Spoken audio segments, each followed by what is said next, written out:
Right now, the time is 4:45, and today marks a rather important deadline for the upcoming election. It's your final chance to register in the state of Missouri. Now, you don't want to miss that deadline. Our Diamond Palmer joins us live from the St. Louis County Board of Elections with the information that you need to know before you register. Good morning, Diamond. Good morning, Sydney and Rennie. That's right. Today is a very important day, and Missouri voters can register a few different ways: in person, by mail, or of course coming to places right here in St. Anne, like the St. Louis County Board of Elections just behind me. Now, if you choose that mail option, you have to have that postmarked by today. So we're going to break down the details for you this morning. So not the date of the application that needs to actually be received. And of course, in order to register, you must be 18 years or older, a U.S. citizen, and cannot be a convicted felon. But the St. Louis County Board of Elections and the Missouri Voter Protection Coalition warn this November's ballot may be longer than usual, so take your time learning ahead of time. This is a pivotal presidential election. We're also electing a United States Senator, Congress people, governor, lieutenant governor, secretary of state, statewide races, a number of really controversial ballot measures, and all of our judges, as well as local propositions. It's a long ballot, and people are going to take some time to be able to cast that ballot. So all registered voters in Missouri will be receiving their sample ballot this week to learn more about who they are voting for. But coming up in the next half hour, we'll break down other important deadlines that you should also know. Reporting live here in St. Anne, Diamond Palmer, 5 on your side. Thank you so much, Diamond. For more information on absentee voting and sample ballots, all you have to do is text us. Send the word EARLY to 314-425-5355. Well, this morning, thousands of local, state, and federal officials are still helping out with the response and recovery after the devastation that Hurricane Helene left behind. The storm has claimed the lives of at least 227 people. Right now, thousands of people are without their power and basic supplies. Crews are currently going through search and rescue missions in the remote areas that were cut off by the storm. But we know it's critical to continue search and rescue, to find people who may have died or find people who still potentially may need help. There are people still missing after the hurricane. Some of those people could be in those remote areas without any way to contact anyone for help outside of their area.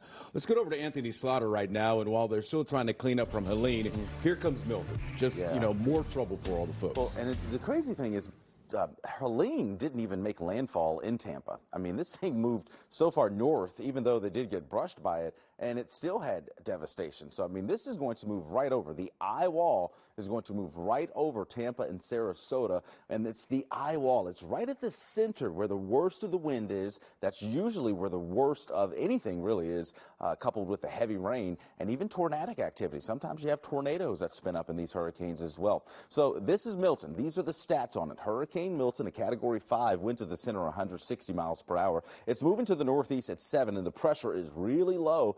And that pressure, what the pressure does when it's in open water, it lifts the ocean. And I mean that when I'm talking lifts the whole thing. And then once it comes in, whoosh, you got that storm surge. And it's the pressure that you don't really talk about too much. But this system actually made record pressure, the lowest pressure since Hurricane Wilma, which was in 2005, which was also the same year Katrina hit.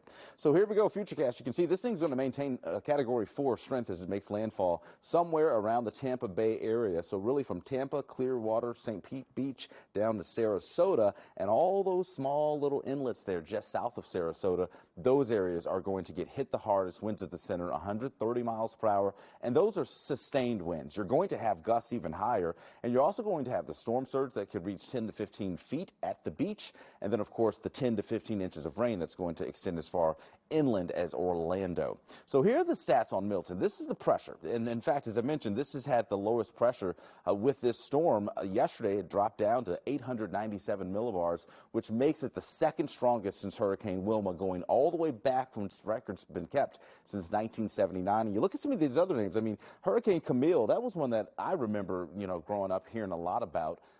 Because it made such historic impact. And then Katrina, of course, we all remember that one. So this just gives you an idea of how strong the storm is. second place when it comes to that strength of the hurricane. So again, this is not one to be played with, not one to take lightly. You just want to get out of harm's way. Here's your 7-day forecast. 80 today, 82 tomorrow. We keep the sunshine going as we go through the weekend. It'll be hot this weekend too. 89 on Saturday, and then we're back into the 70s for Sunday. 60s headed our way for highs next week. So that true fall feel is a-coming. All right, let's get over to Paul Cook and get an update on our roadways this morning. It's early. Anything going on from overnight? No, we are great out there, Anthony. A few little reminders, though. I will say we hit all the colors yesterday. I mean, we had jammed up red, even darker red. That means you're like stopped on the roads. And, of course, yellow. Right now, it's a lot of that right there. See that green light? Oh, green lights just feel good, don't they? They're kind of like Fridays, little mini Fridays. That's what I think. And we got that happening all over the map right now. Not bad at all. Of course, you do have that construction that we've been talking about started yesterday. What would be the progress report on that? Not great. We weren't too great with the construction at 55, 70, and 64 up to 203 yesterday. The learning curve is going to happen today, and we'll get better with it. We'll talk more about it here in just a few minutes. This morning in My Lou, Yost Daphne is living his purpose. A former postal worker, he's now a luxury brand fashion designer.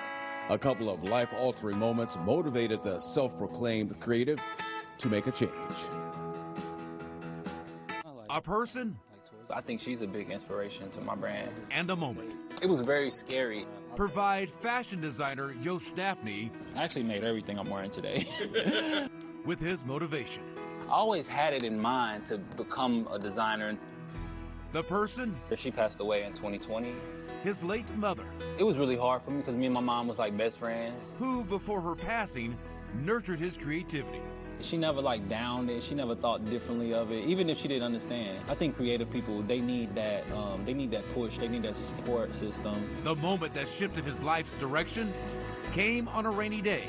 I even told myself, it was fun while it lasted.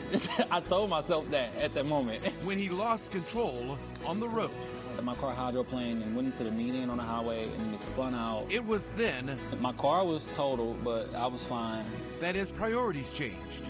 I realized what my purpose was and that I feel like I was living my life wrong this whole time. Daphne's clothing line became his purpose, After that, I never worked a regular job again. going full-time into giving his look a uniqueness. When they see the pieces, like what is separated from other things. He just unveiled his new fall-winter collection. His designs have made a journey of their own.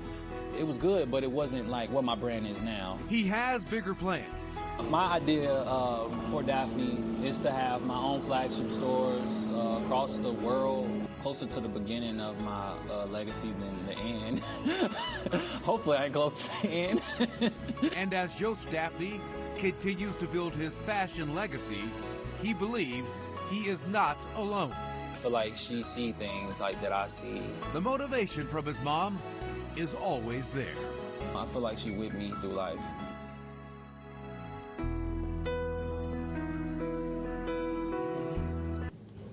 Daphne's debut collection is called Mata, a tribute to his mother.